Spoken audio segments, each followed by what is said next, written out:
श्री शिव महापुराण विद्येश्वर संहिता अथ त्रयोविंशोऽध्याय भस्म रुद्राक्ष और शिव नाम के महात्म्य का वर्णन। ऋषयुः सूत सूत महाभाग व्यास शिष्य नमोस्तुते तदेव व्यासतो ब्रूहि भस्म महात्म्यमुत्तमम्। ऋषिगण बोले, हे महाभाग व्यास शिष्य, हे महाभाग व्यास शिष्य सूत जी, आपको नमस्कार है। अब आप परम उत्तम भस्म महात्म्य का विस्तार पूर्वक वर्णन कीजिए। तथा रुद्राक्ष महात्म्यम नाम महात्म्यम उत्तमम तयं ब्रूहि सुप्रीत्या ममानंदये मानसम। भस्म महात्म्य, रुद्राक्ष महात्म्य तथा उत्तम नाम महात्म्य, इन तीनों का परम प्रसन्नता पूर्वक प्रतिपादन कीजिए और हमारे हृदय को आनंदित कीजिए। साधु पृष्ठं भवद्भिश्च लोकानां हितकारकं भवन्तो वै महाधन्याः पवित्राः कुलभूषणाः। सूत जी बोले, हे महर्षियों, आप लोगों ने बहुत उत्तम बात पूछी है। यह समस्त लोगों के लिए हितकारक विषय है। आप लोग महाधन्य, पवित्र तथा अपने कुल के भूषण स्वरूप हैं। ये कांचैव शिवः साक्षात् दैवतं परमं शुभं सदाशिव कथा लोके वल्लभा भवतां सदा।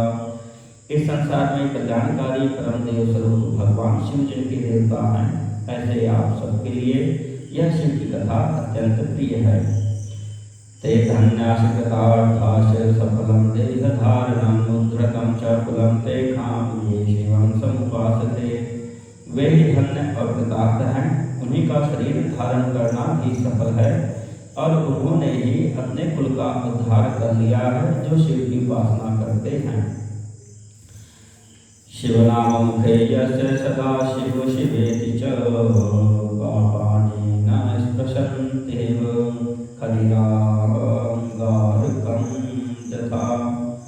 जिनके मुख में भगवान शिव का नाम है, जो अपने मुख से सदा शिव शिव इस नाम का उच्चारण करते रहते हैं, आप उनका उसी तरह स्पर्श नहीं करते जैसे खदिर वृक्ष के अंगार को छू लेने का साहस कोई भी प्राणी नहीं कर सकता। श्री शिवाय नमस्तुभ्यं मुखं व्याहरते यदा तन्मुखं पावनं तीर्थं सर्वपापविनाशनं तन्मुखं च तथा यो पश्यति प्रीतिमान् नरः तीर्थजन्यं फलं तस्य भवतीति सुनिश्चितम्। हे शिव, आपको नमस्कार है। श्री शिवाय नमस्तुभ्यं। जिस मुख से ऐसा उच्चारण होता है वह मुख समस्त पापों का विनाश करने वाला पावन तीर्थ बन जाता है। जो मनुष्य प्रसन्नता पूर्वक उस मुख का दर्शन करता है, उसे निश्चय ही तीर्थ सेवन जनित फल प्राप्त होता है। यत्र त्रयं सदा तिष्ठेते तच्छो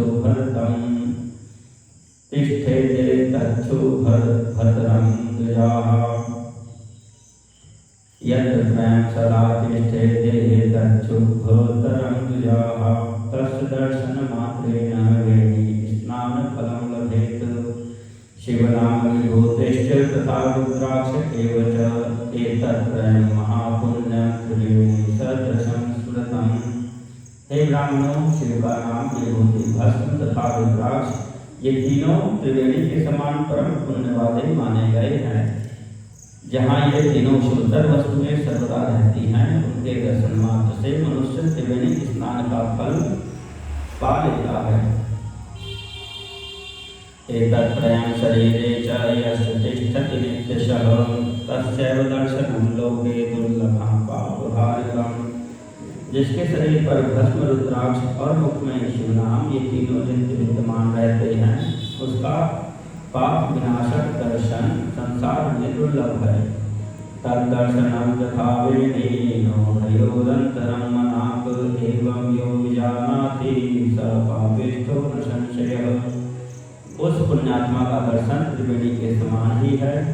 भस्म, रुद्राक्ष तथा शिव नाम का जप करने वाले और त्रिवेणी, इन दोनों में रंच मात्र भी अंतर नहीं है। ऐसा जो नहीं जानता वह निश्चित ही पापी है, इसमें संदेह नहीं है। विभूतिर्यस्य नो भाले नागे रुद्राक्ष धारणं नास्ते शिवमयी वाणी तं त्यजेत धमं यथा। जिसके मस्तक पर विभूति नहीं है, अंग में रुद्राक्ष नहीं है और मुख में शिवमयी वाणी नहीं है, उसे अधम व्यक्ति के समान त्याग देना चाहिए। शैवं नाम यथा गंगा विभूतिर्यमुना तथा रुद्राक्षं विरजा प्रोक्ता सर्वपाप विनाशिनी। भगवान शिव का नाम गंगा है, विभूति यमुना मानी गई है तथा रुद्राक्ष को सरस्वती कहा गया है। इन तीनों की संयुक्त त्रिवेणी समस्त पापों का नाश करने वाली है।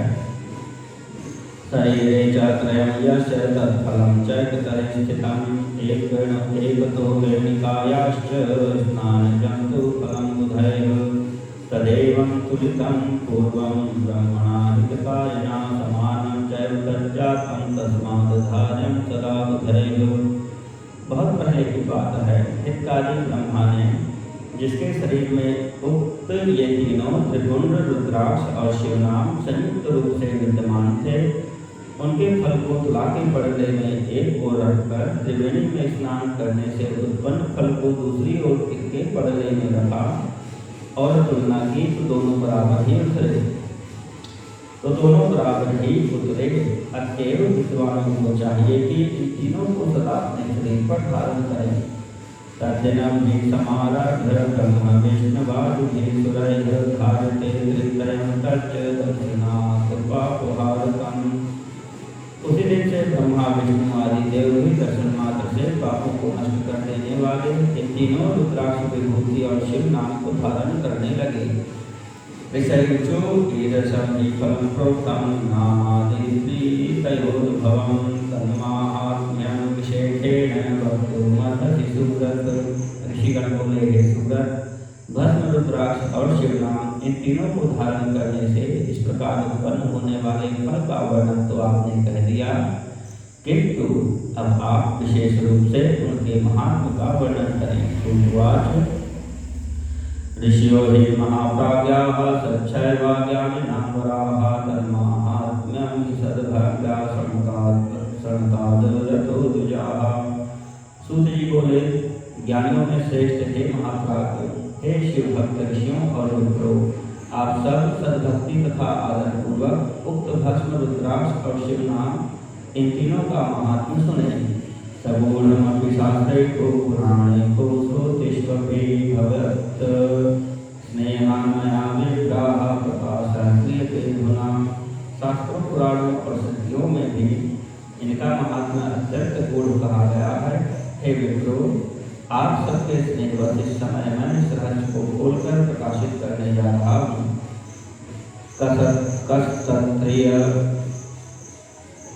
कस्तत्रितयमाहात्म्यं संजानाति द्विजोत्तमाः महेश्वरं विना सर्वं ब्रह्माण्डे सदसत्परम्। हे श्रेष्ठ ब्राह्मणों, इन तीनों की महिमा को सद विलक्षण भगवान महेश्वर के बिना दूसरा कौन भली भांति जान सकता है। इस ब्रह्मांड में जो कुछ है वह सब तो केवल महेश्वर ही जानते हैं।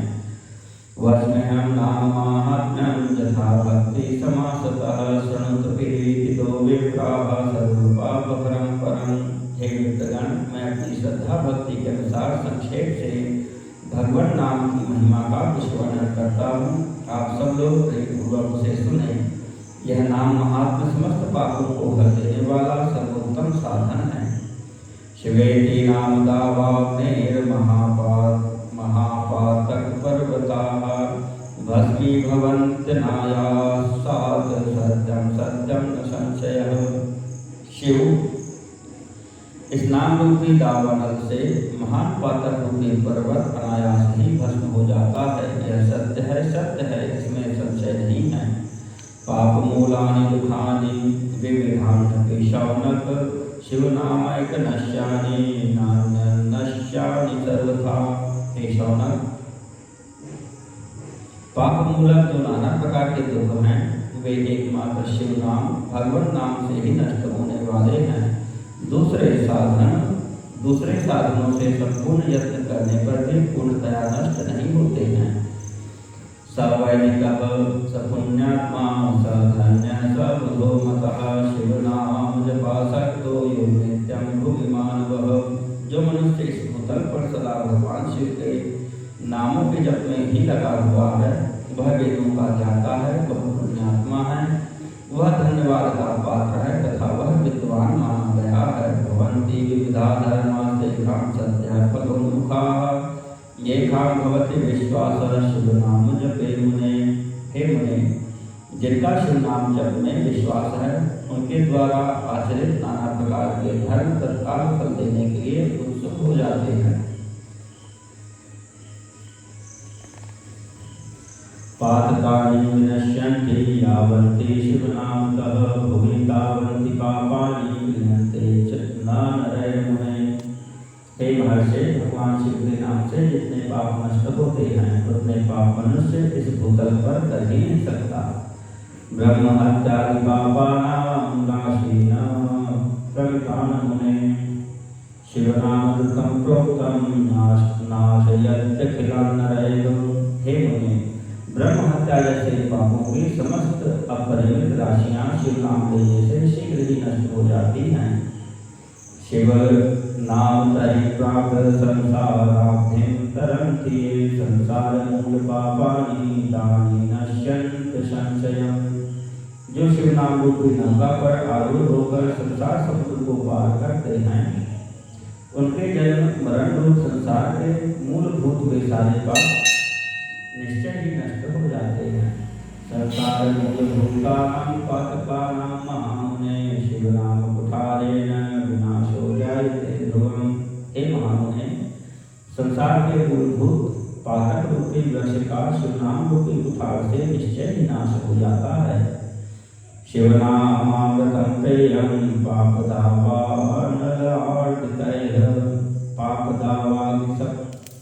पापदावाग्नितप्तानां शान्तिस्तेन विना नहि। जो पाप रूपी दावानल से पीड़ित हैं, उन्हें शिव नाम रूपी अमृत का पान करना चाहिए। पापों के दावानल से दग्ध होने वाले लोगों को उस शिव नामामृत के बिना शांति नहीं मिल सकती। शिवेति नाम पीयूष वर्षधारा परिप्लुताः संसारद्वमध्ये न शोचन्ति कदाचन। जो शिव नाम रूपी सुधा की वृष्टि जनित धारा में डूबे लगा रहे हैं, वे संसार रूपी दावानल के बीच में खड़े होने पर भी कदापि शोक के भागी नहीं होता। शिव नामे महांत भक्तिर्जाता ये खं महात्मनां तद्विधानां तु सहसा मुक्तिर्भवति सर्वथा। जिन महात्माओं के मन में शिव नाम के प्रति बड़ी भारी भक्ति है, ऐसे लोगों की सहसा और सर्वथा मुक्ति होती है। अनेक जन्मेन तपस्तप्तं मुनीश्वर शिव नाम्नि भवेत् भक्ति सर्वपापहारिणी। हे मुनीश्वर, जिसने अनेक जन्मों तक तपस्या की है, उसी की शिव नाम के प्रति भक्ति होती है, जो समस्त पापों का नाश करने वाली है। यस्याः साधारणी शंभो नाम्नि भक्तिर्खण्डिता तस्यैव मोक्षः सुलभो नान्यस्येति मतिर्मम। जिनके मन में भगवान शिव के नाम के प्रति कभी खंडित न होने वाली असाधारण भक्ति प्रकट हुई है, उसी के लिए मोक्ष सुलभ है, यह मेरा मत है। कृत्वाप्यनेक पापानि शिव नाम जपादरः सर्व पाप विनिर्मुक्तो भवत्येव न संशयः। जो अनेक पाप करके भी भगवान शिव के नाम जप में आदरपूर्वक लग गया है, वह समस्त पापों से मुक्त हो ही जाता है, इसमें संशय नहीं है। भवन्ति भस्मसाद वृक्षा दग्धा यथा वने तथा तावन्ति दग्धानि पापानि शिव नामतः। जैसे वन में दावानल से दग्ध हुए वृक्ष भस्म हो जाते हैं, उसी प्रकार शिव नाम रूपी दावानल से दग्ध होकर उस समय तक के सारे पाप भस्म हो जाते हैं। यो नित्यं भस्मपूतांगः शिव नाम जपादरः तरत्येव संसारं घोरमपि शौनक। हे शौनक, जिसके अंग नित्य भस्म लगाने से पवित्र हो गए हैं तथा जो शिव नाम जप का आदर करने लगा है वह घोर संसार को भी पार कर ही लेता है। ब्रह्म स्वहरणं कृत्वा हत्वा भी ब्राह्मणान् बहून् न लिप्यते नरः पापैः शिवनाम जपादरः। ब्राह्मणों का धनहरण और अनेक ब्राह्मणों की हत्या करके भी जो आदरपूर्वक शिव के नाम का जप करता है वह पापों से लिप्त नहीं होता है, अर्थात उसे किसी भी प्रकार का पाप नहीं लगता है। विलोक वेदान खिलान शिव नाम जप पर संसार तरण उपाय पूर्वैर्निश्चितम्। संपूर्ण वेदों का अवलोकन करके पूर्ववर्ती महर्षियों ने यही निश्चय किया है कि भगवान शिव के नाम का जप संसार को पार करने के लिए सर्वोत्तम उपाय है। किं बहुत्यागी श्रेष्ठाः शोकेन वस्म्यहम् शिवाभिधानमाहात्म्यं सर्वपापापहारणम्। हे मुनिवरों, अधिक कहने से क्या लाभ। मैं शिव नाम के सर्वपापहारी महात्म्य का वर्णन एक ही श्लोक में करता हूँ। पापानां हरणे शम्भोर्नाम भक्तिर्हि यावती शक्नोति पातकं तावत् कर्तुं नापि नरः क्वचित्। भगवान शंकर के एक नाम में भी पाप हरण की शक्ति जितनी शक्ति है उतना पातक मनुष्य कभी कर ही नहीं सकता। शिवनाम प्रभावेण लेभे सदगतिमुत्तमाम् इंद्रद्युम्न नृपः पूर्वं महापापयुतो मुने। हे मुने, पूर्व काल में महापापी राजा इंद्रद्युम्न ने शिव नाम के प्रभाव से ही उत्तम सदगति प्राप्त की थी। तथा काचित् जाये कासो मुने बहुपापिनी शिव नाम प्रभावेन लेभे सद्गतिमुत्तमाम्। इसी तरह कोई ब्राह्मणी युवती भी जो बहुत पाप कर चुकी थी शिव नाम के प्रभाव से ही उत्तम गति को प्राप्त हुई। इत्युक्तं बोधयश्रेष्ठा नाम माहात्म्यमुत्तमं शृणुध्वं भस्ममाहात्म्यं सर्वपावन पावनम्। हे द्विजवरों, इस प्रकार मैंने आप लोगों से भगवत नाम के उत्तम महात्मा का वर्णन किया है। अब आप लोग भस्म का महात्मा सुने जो समस्त पावन वस्तुओं को भी पवित्र करने वाला है। इति श्री शिव महापुराणे प्रथमायां विद्येश्वर संहितायां सार्ध